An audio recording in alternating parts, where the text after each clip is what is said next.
chassés du paradis, cela n'a rien de très surprenant.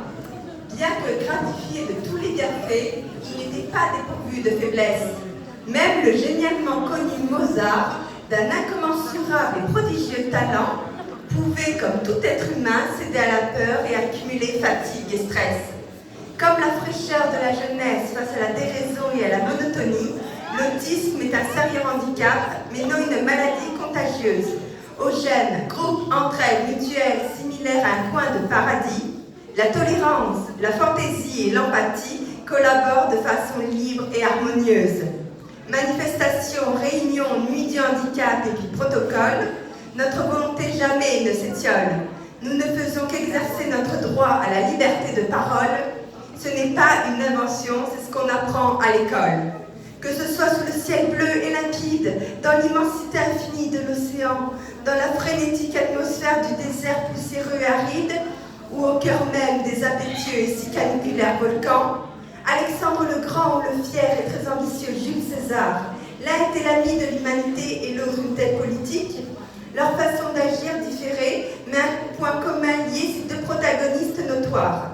Un monde unifié où règne l'ordre, la paix, l'égalité, la liberté et l'éthique. La différence ne rime pas avec l'intolérance. Jouer avec le feu n'est rien, comparé à ce qui comporte le plus grand des risques. Se montrer tel que l'on est, sans artifice et sans nuance, tels les musiciens anxieux et si impatients qui rêvent de produire un disque. Une seule et unique ambition nous anime, ne plus être jugés tels des victimes. La différence n'est pas un crime, par nos valeurs, nous méritons considération, altruisme et estime. Ne cédez pas à la peur de l'inconnu, ne vous fiez pas à tout ce que l'on dit, ne nous voyez pas comme des intrus. Égalité, fraternité, liberté pour tous, n'est-ce pas la devise de ce pays? Si les femmes dans un monde gouverné par les hommes ont obtenu le droit de voter, les autismes peuvent travailler et s'exprimer sans être la proie des injures et des moqueries. Nous sommes des êtres humains pourvus de talent et d'une sensible personnalité. Et si vous défendez le droit et la justice pour nous les autistes, soyez avec nous et dites oui! Oui.